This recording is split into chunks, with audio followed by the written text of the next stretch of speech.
More than 4 million people have already lost electricity across the South, mostly in Texas, where an ice storm and bitter cold have forced rolling blackouts.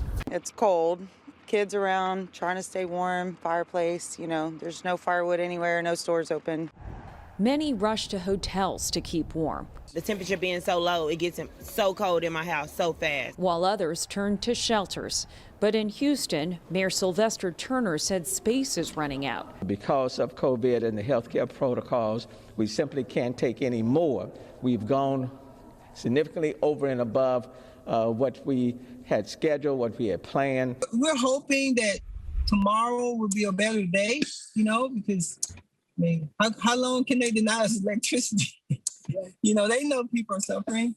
Well, there are a lot of people in freezing cold temperatures right now in Texas and elsewhere in the country that are hoping for some solutions.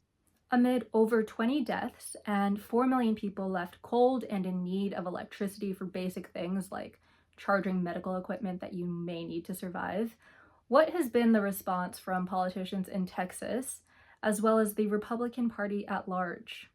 They're not doing much. My name's Alyssa Bernardino, and today's topic is pulling yourself up by your snow bootstraps. First, let's take a look at Tim Boyd, former mayor of Colorado, Texas, who recently resigned after the backlash he received after he posted a few choice words for people just complaining about the snowstorm. Let's take a look. He said, quote, "No one owes you or your family anything, nor is it the local government's responsibility to support you during trying times like this. Sink or swim, it's your choice." And then you have Governor Greg Abbott and a whole slew of Republicans with him blaming the situation in Texas on wind turbines. Take a look. Our wind and our solar got shut down, and they were collectively more than 10% of our power grid. And that thrust Texas into a situation where it was lacking power in a statewide basis. So while they're blaming wind turbines as the cause for the outages in Texas, the senior director of the Electric Reliability Council of Texas refutes that, saying that wind turbines are the least significant factor in everything that's going on in Texas right now, and that it's actually a matter of frozen instruments and a limited supply of natural gas that's the problem. Here's what one expert says. The wind power plants are mostly meeting their expected performance levels.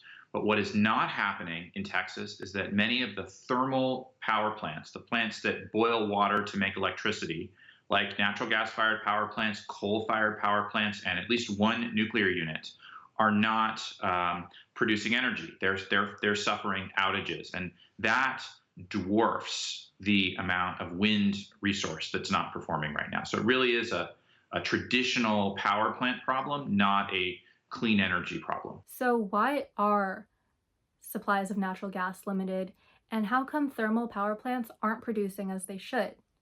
Well, the simple answer is corporate greed. The Texas power grid is deregulated and privatized. Owned by the Electric Reliability Council of Texas, this move was done in an attempt to avoid federal regulation as well as increase profits. But as we're seeing now, this is a problem for Texas because unlike the rest of the country, they're not part of a connected power grid and therefore can't rely on other states' stored power when they're running low. Here's the bottom line. This isn't going to get better until we finally put an end to corporate greed. Scientists have been telling us for years that extreme weather is only going to worsen and become more frequent as a result of climate change. And yet we're still allowing corporations to put their profit margins over basic human needs like electricity.